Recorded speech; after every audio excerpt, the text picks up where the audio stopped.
হে viewers, আসসালামু আলাইকুম। সানিয়া কবির রেসিপির আজকের পর্বে সবাইকে স্বাগতম জানাচ্ছি।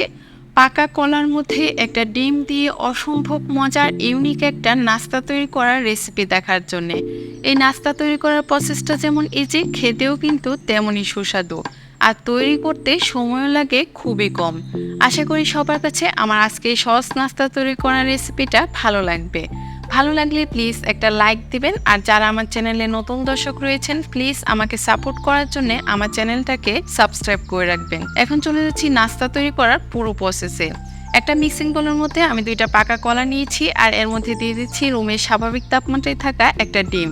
এখন একটা কাঁটা চামচের সাহায্যে কলা দুটোকে খুব ভালোভাবে ম্যাশ করে নিচ্ছি। এই তো কলা দুটো ম্যাশ করা হয়ে গিয়েছে। এই পর্যায়ে ডিমটাকে কলার সাথে খুব ভালোভাবে মিশিয়ে নিচ্ছি। একটু সময় নিয়ে ডিম আর কলাটা খুব ভালোভাবে মিক্সড করে নিতে হবে।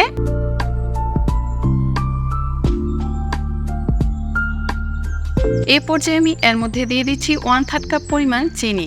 যতক্ষণ না চিনিটা গলে যায় ততক্ষণ পর্যন্ত খুব ভালোভাবে ডিম কলার সাথে চিনিটাকে মিক্সড করে নিতে হবে।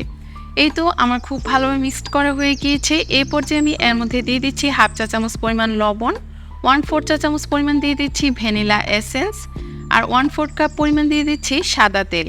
মিষ্টি খাবারে একটু লবণটা দিলে আমার মনে হয় মিষ্টির ব্যালেন্সটা ঠিক থাকে, তবে কেউ যদি পছন্দ না করেন তাহলে স্কিপ করতে পারেন। আর ভ্যানিলা এসেন্সটা হাতের কাছে থাকলে দিবেন, না থাকলে না দিলেও চলবে, কারণ কলার কিন্তু নিজস্ব একটা ফ্লেভার রয়েছে। এখন নেড়েচেড়ে সব কিছু খুব ভালোভাবে মিক্সড করে নিয়েছি। এই পর্যায়ে আমি এর মধ্যে শুকনো উপকরণগুলো দিয়ে দিচ্ছি। একটা স্ট্রেইনার নিয়ে 1 কাপ পরিমাণ দিয়ে দিচ্ছি ময়দা, আর 1 চা চামচ পরিমাণ দিয়ে দিচ্ছি বেকিং পাউডার। এখন এই উপকরণগুলোকে চেলে নিচ্ছি। অবশ্যই ময়দাটাকে চেলে দিবেন, এতে নাস্তাটা কিন্তু অনেক বেশি ফ্লাফি হবে। ময়দাটা চেলে নেওয়ার পর একটা কাঁটা চামচ দিয়ে আবারও সবকিছু খুব ভালোভাবে মিক্স করে নিচ্ছি। ডিম কলার এই মিশ্রণের সাথে ময়দাটাকে খুব ভালোভাবে মিশিয়ে নিতে হবে। খুব ভালোভাবে মেশানো হয়ে গিয়েছে, কিন্তু এই পর্যায়ে নাস্তার ব্যাটারটা কিন্তু অনেক বেশি ঘন হয়ে গিয়েছে। তাই ব্যাটারটাকে পারফেক্ট করার জন্য আমি এর মধ্যে অ্যাড করে দিচ্ছি 1/3 কাপ পরিমাণ লিকুইড মিল্ক। এই মিল্কটা আমি আগে থেকে জাল করে ঠান্ডা করে নিয়েছি। আমি একবারে দিইনি, 2বারে দিয়ে খুব ভালোভাবে মিক্সড করে নিচ্ছি।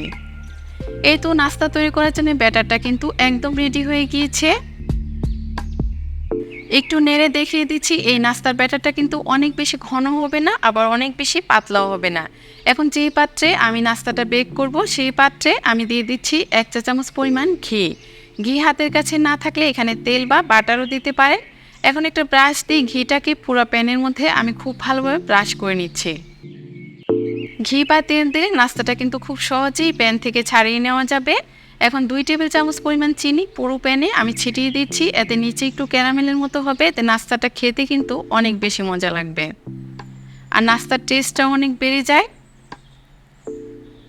এখন আগে থেকে নাস্তার যে ব্যাটারটা রেডি করে রেখেছিলাম সেই ব্যাটারটাই প্যানের মধ্যে দিয়ে দিচ্ছি।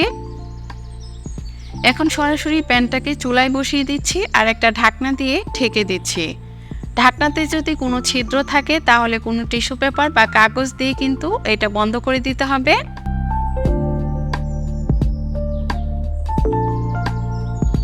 আর চুলার জালটা একদম লোতে রেখে এই নাস্তাটা বেক করে নিতে হবে। আমি অপেক্ষা করছি প্রায় 20 মিনিটের মতো। ফিরে আসছি 20 মিনিট পর। 20 মিনিট পর আমি ঢাকনাটা উঠিয়ে নিচ্ছি, আর একটা টুথপিক দিয়ে চেক করে নিচ্ছি আমার নাস্তাটা কুক হয়েছে কিনা। এই তো টুথপিকটা একদম ক্লিন এসেছে, তার মানে নাস্তাটা খুব ভালোভাবে কুক হয়ে গিয়েছে। এই পর্যায়ে প্যান থেকে নাস্তাটা আমি একটা প্লেটের মধ্যে পরিবেশন করে নিয়েছি, আর উপর থেকে কিছুটা গুঁড়ো দুধ দিয়ে দিচ্ছি। এতে নাস্তাটা দেখতেও ভালো লাগবে আর খেতেও কিন্তু খুবই মজার হবে। এখন চাকু দিয়ে কেটে শেয়ার করছি ভিতরে কতটা পারফেক্ট হয়েছে।